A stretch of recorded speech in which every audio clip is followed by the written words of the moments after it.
दिन हरी तोता और टुन्नू नाम के दो दोस्त जंगल में लकड़ियाँ काट रहे थे। काफी देर लकड़ियाँ काटने के बाद उन दोनों को प्यास लगती है। फिर वो दोनों दोस्त पानी पीने नदी के पास जाते हैं। तभी अपने सामने उन्हें एक बहुत ही खूबसूरत बगीचा दिखाई देता है। अरे, ऐसा विचित्र बगीचा तो मैंने आज से पहले कभी नहीं देखा। यहाँ के पेड़ तो बहुत ही खूबसूरत हैं। और जरा देखो, इसके ऊपर कितने सारे सोने के फल लगे हैं। इन सोने के फलों को बेचकर हम दोनों बहुत अमीर बन सकते हैं। चलो जल्दी से पेड़ों के ऊपर चढ़कर सारे सोने के फल तोड़ लेते हैं। ये कहकर वो दोनों बहुत सारे सोने के फल तोड़कर बाजार में बेच देते हैं, जिससे उन्हें बहुत पैसे मिलते हैं। फिर रात के समय अरे ये तो कमाल हो गया। एक ही दिन में हम दोनों की किस्मत बदल गई। मुझे लगता है हमें उस बगीचे में जाकर और सोने के फलों को तोड़कर लाना चाहिए। फिर वो दोनों बड़ी टोकरियां लेकर उस बगीचे में पहुंच जाते हैं और पेड़ों के ऊपर चढ़कर सोने के फलों को तोड़ना शुरू कर देते हैं। लेकिन तभी अचानक वहां खतरनाक भूतिया चिड़िया की आत्मा आ जाती है। अच्छा, तो कल तुम दोनों मेरे बगीचे से फल चुरा कर ले गए थे। कल मैं यहाँ मौजूद नहीं थी, इसलिए तुम दोनों को पकड़ नहीं पाई। लेकिन तुम दोनों का लालच दोबारा तुम्हें यहाँ लेकर आ गया। अब तुम दोनों को मेरे चुंगल से कोई नहीं बचा सकता।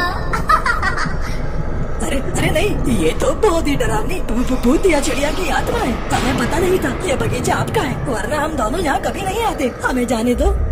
नहीं, मैं इतने सालों से पक्षियों का आने का इंतजार कर रही थी। आज इतने सालों के बाद तुम दोनों मुझे मिले हो। मैं तुम्हें कैसे छोड़ सकती हूँ। इतना कहकर वो दोनों दोस्तों को दो बड़े बड़े पेड़ों में बदल देती है।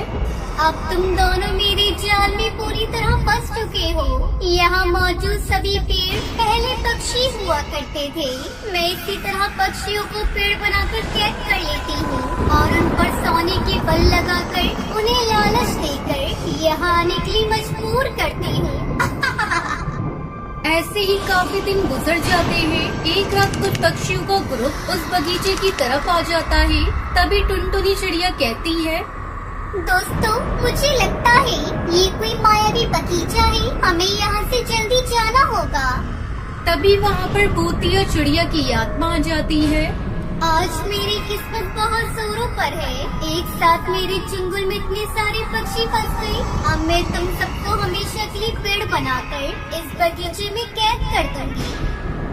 ये सुनकर टुनटुनी चिड़िया जल्दी से अपने पर्स से एक चाकू निकालती है और उसके पर काट देती है, जिसकी वजह से वो कमजोर पड़ने लगती है। अरे धोखेबाज चिड़िया, ये तूने मेरे साथ क्या किया? तूने मेरे पर काट कर मुझे बेबस कर दिया। जल्दी से मेरे पर मुझे वापस कर, वरना मैं मर जाऊंगी। नहीं नहीं, तेरी जैसे धोखेबाज का यही अंजाम होना चाहिए। अब मैं ये पंख तुझे नहीं दूंगी। ये कहकर वो उसके पंख में आग लगा देती है, जिसकी वजह से उसका शरीर भी आग में जलने लगता है। अरे कोई बचाओ मुझे, कोई मेरी मदद करो। थोड़ी ही देर में वो जलकर राख हो जाती है और सारे पेड़ बने पक्षी अपने असली रूप में आ जाते हैं और टुनटुनी का धन्यवाद करके वहाँ से चले जाते हैं।